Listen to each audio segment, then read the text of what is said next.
ആ തെയ്യത്തിൻ്റെ പുറപ്പാടിനിടയ്ക്ക് തെങ്ങിൻ്റെ മുകളിലേക്ക് വലിഞ്ഞു കയറുന്ന കാഴ്ച നമുക്ക് കാണാൻ പറ്റും.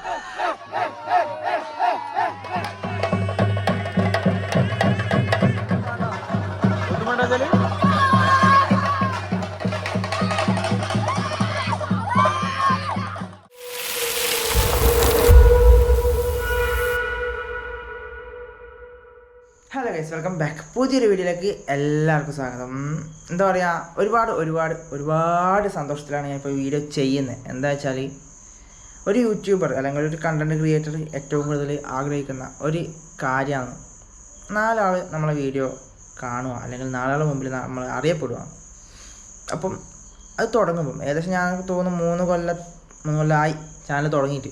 ഈ തെയ്യത്തിന് തമിഴ്നാട്ടിൻ്റെ മേഖലയിൽ ഇങ്ങനെ ക്യാമറ എടുത്ത് ഓടാൻ തുടങ്ങിയിട്ട് കുറച്ചും കൂടി ആയി. എന്നാലും യൂട്യൂബ് തുടങ്ങിയിട്ട് 3 കൊല്ലമായി. അപ്പം അന്ന് മുതൽ ഇന്ന് വരെയില്ല 1,00,000 മാത്രം 100K എന്നുള്ളൊരു മൈൽ സ്റ്റോണാണ്. അതിപ്പോൾ അത് ഏകദേശം 99 ആയി. 99,000 ആൾക്കാർക്ക് മേൽ എൻ്റെ തെയ്യത്തെയും യാത്രയെ ഇഷ്ടപ്പെട്ടുള്ള ഈ ഒരു ചാനൽ സബ്സ്ക്രൈബ് ചെയ്ത് കൂടെ കൂടിയിട്ടുണ്ട്. ഒരുപാട് സന്തോഷം. അപ്പോൾ വീഡിയോയിലേക്ക് പോകുന്നതിന് മുമ്പ് തന്നെ നമ്മളിന്ന് കാണാൻ പോകുന്ന തെയ്യം നമ്മുടെ വടക്കൻ മലബാറിൽ ഏകദേശം എനിക്ക് തോന്നുന്നു അവിടെയും പിന്നെ അതിൻ്റെ അപ്പുറത്ത് കുറച്ച് ആ ഒരു രൂപത്തിൽ ചുരുക്കം ചില ക്ഷേത്രങ്ങളിൽ മാത്രമേ ആ തെയ്യമുള്ളൂ. ആ തെയ്യത്തിനായിട്ട് ഏറ്റവും എടുത്ത് പറയാവുന്ന സവിശേഷത എന്താണെന്ന് വെച്ചാൽ ആ തെയ്യത്തിൻ്റെ പുറപ്പാടിനിടയ്ക്ക് തെങ്ങിൻ്റെ മുകളിലേക്ക് വലിഞ്ഞു കയറുന്ന കാഴ്ച നമുക്ക് കാണാൻ പറ്റും. ബാക്കി ഈ സംഭവം തെയ്യം എന്താണെന്നും എന്തിനാണ് വലിഞ്ഞ് കയറുന്നതും ഒക്കെ ഞങ്ങൾക്ക് വഴിയെ പറഞ്ഞുതരാം. ഏകദേശം കാണാൻ പോകുന്നതിന് മുമ്പ് ജസ്റ്റ് നിങ്ങൾക്കൊരു അതിൻ്റെ ഒരു തന്തു പറഞ്ഞു തന്നെയാണ്. ബാക്കി കാര്യങ്ങൾ നമുക്ക് വഴിയെ പറയാം. അപ്പോൾ നമ്മളിന്ന് പോകുന്നത് കണ്ണൂർ ജില്ലയിൽ അഴീക്കോടിനടുത്തുള്ള മുച്ചിലിയങ്കാവിലെ കളിയാട്ടത്തിൻ്റെ ഭാഗമായിട്ട് അരങ്ങിലെത്തുന്ന നമ്മുടെ ബപ്പിരിയൻ തെയ്യം കാണാൻ പറ്റാം. ബപ്പിരിയൻ തെയ്യത്തിന് ഏകദേശം തെയ്യത്തിന് അറിയുന്ന ആൾക്കൊന്നും പരിചയപ്പെടുത്തേണ്ട ആവശ്യമൊന്നും തോന്നുന്നില്ല. എന്നാലും കാണാൻ പോകുന്നതിന് മുമ്പ് നിങ്ങൾക്ക് അതൊന്ന് പറഞ്ഞു തരേണ്ടത് എൻ്റെ കടമയാണ്. ബാക്കി കാര്യങ്ങളൊക്കെ വഴിയെ പറയാം. അപ്പോൾ ബപ്പിരിയൻ തെയ്യത്തിൻ്റെ കോലം ധരിക്കുന്നത് നമ്മുടെ അച്ചുവാണ്. അപ്പോൾ അവനോട് ഞാൻ ചോദിച്ചിട്ട് സമയം ഏകദേശം എല്ലാം സെറ്റാക്കിയിട്ടുണ്ട്. അപ്പോൾ ഞാൻ വീട്ടിൽ നിന്ന് ഇറങ്ങാൻ പോകുന്നു. ബാക്കി കാര്യങ്ങൾ നമുക്ക് വഴിയേ പറയാം. ടാറ്റ. പോകണ്ടെന്ന് 108 പറയുന്നിരുന്നു. രാത്രിയായി പോകണ്ട. തെയ്യത്തിന് പോകുമ്പോൾ പിന്നെ അതൊന്നും പറഞ്ഞ് കേട്ടാൽ ശരിയാവില്ല. എൻ്റെ പേര് നീ ഇങ്ങോട്ട് വാ, നീ വീഡിയോ എടുക്കുക.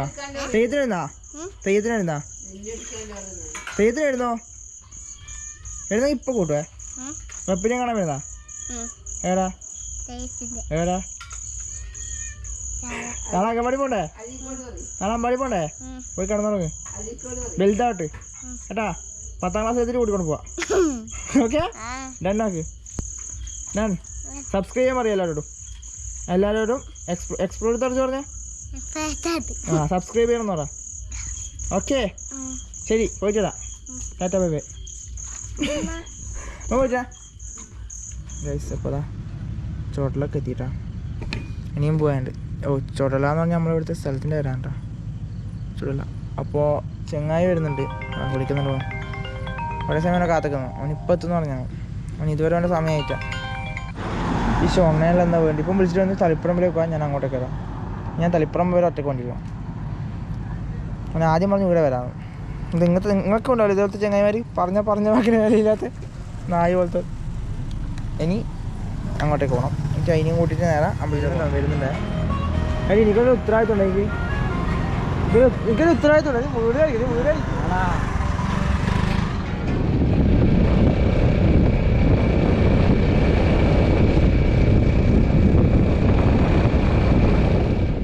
അങ്ങനെ നമ്മൾ അഴീക്കോട് മുച്ചിലിയങ്കാവിലെത്തി ഗൈസ്. നമ്മൾ സൈഡായി പോയിട്ടാണ് വണ്ടി എടുത്തിട്ട്.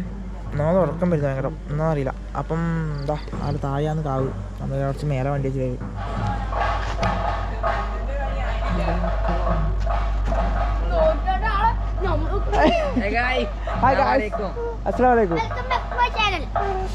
പോട്ടാ.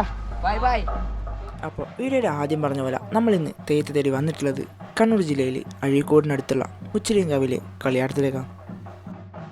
കളിയാട്ടത്തിൻ്റെ ഭാഗമായിട്ട് അരങ്ങിലെത്തുന്ന അപൂർവ തെയ്യങ്ങളിൽ ഒന്നായ സാക്ഷാൽ ബപ്പിരിയൻ തെയ്യത്തെയാണ് ഇന്ന് എൻ്റെ വീഡിയോയിലൂടെ നിങ്ങൾക്കായിട്ട് ഞാൻ പറഞ്ഞ് പരിചയപ്പെടുത്താനായിട്ട് പോകുന്നത്. എന്താ പറയുക, നമ്മളവിടെ എത്തുമ്പോഴേക്കും കറക്റ്റ് സമയമാണ്. ബപ്പിരിയും തെയ്യത്തിൻ്റെ തോറ്റം ആരെങ്കിലും ഇതാ ഉറഞ്ഞാടുന്ന കാഴ്ചയാണ് നിങ്ങളിപ്പോൾ ഇതാ കണ്ടുകൊണ്ടിരിക്കുന്നത്. കതിവിനൂർ വീരൻ തെയ്യത്തെയും അല്ലെങ്കിൽ കുടിവീരൻ തെയ്യത്തെയും തോറ്റത്തിന് സമാനമായിട്ടാണ് ഈ ഒരു തോറ്റവും നമുക്ക് കാണാൻ പറ്റുക. പക്ഷേ തോറ്റം ഉറഞ്ഞതിന് ശേഷം ഏറെ വ്യത്യാസങ്ങൾ നമുക്ക് കാണാൻ പറ്റും. ഏറെ കായികാധ്വാനം വേണ്ടുന്നൊരു തെയ്യമാണ് ബപ്പിരിയൻ തെയ്യം. കാരണം ഒരു 11 മണിയോടെ ഈ തോറ്റം ഇറങ്ങിയാൽ തോറ്റം കഴിയുമ്പോഴേക്കും 12 മണിയാവും. 12 മണിക്ക് തോറ്റം കഴിഞ്ഞിട്ട് 2 മണിയോടെ തെയ്യവും അരങ്ങിലെത്തും. നമ്മുടെ അശ്വന്ത് കൊളുത്തുരുത്തിയാണ് ഇവിടെ ബപ്പിരിയൻ തെയ്യത്തിൻ്റെ കോലം ധരിക്കുന്നത്. ഞാൻ ആദ്യം സൂചിപ്പിച്ചതുപോലെ തന്നെ തെയ്യത്തിൻ്റെ പുറപ്പാടിനിടയ്ക്ക് തെയ്യം തെങ്ങിലേക്ക് വലിഞ്ഞു കയറുന്ന കാഴ്ച നമുക്ക് കാണാൻ പറ്റും.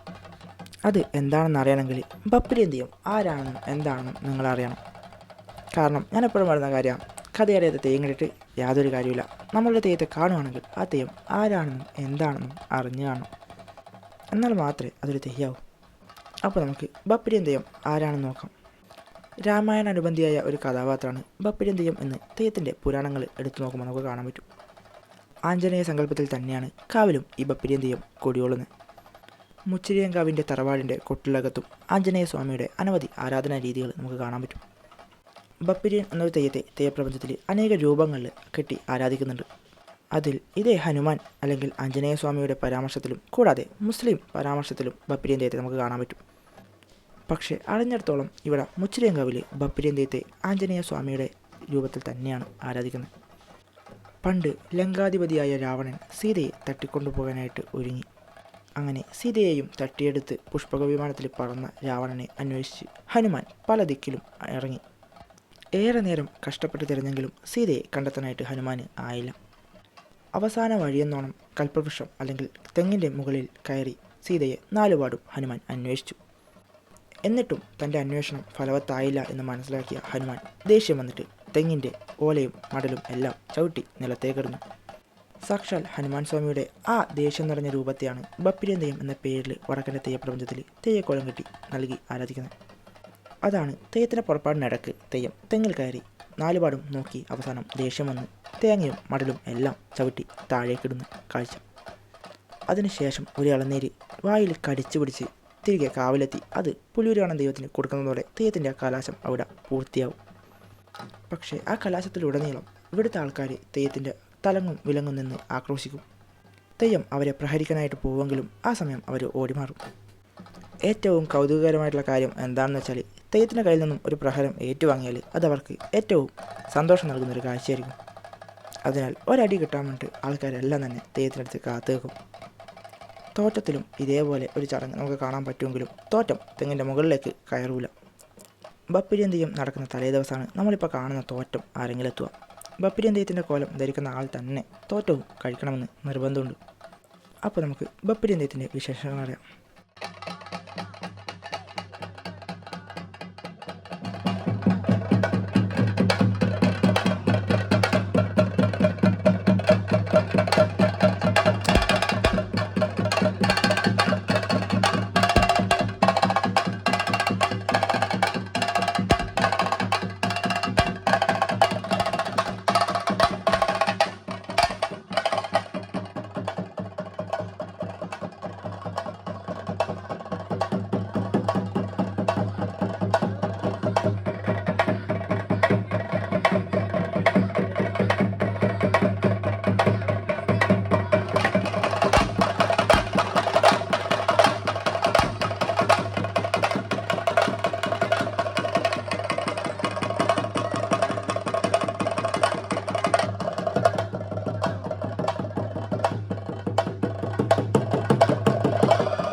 ഞാൻ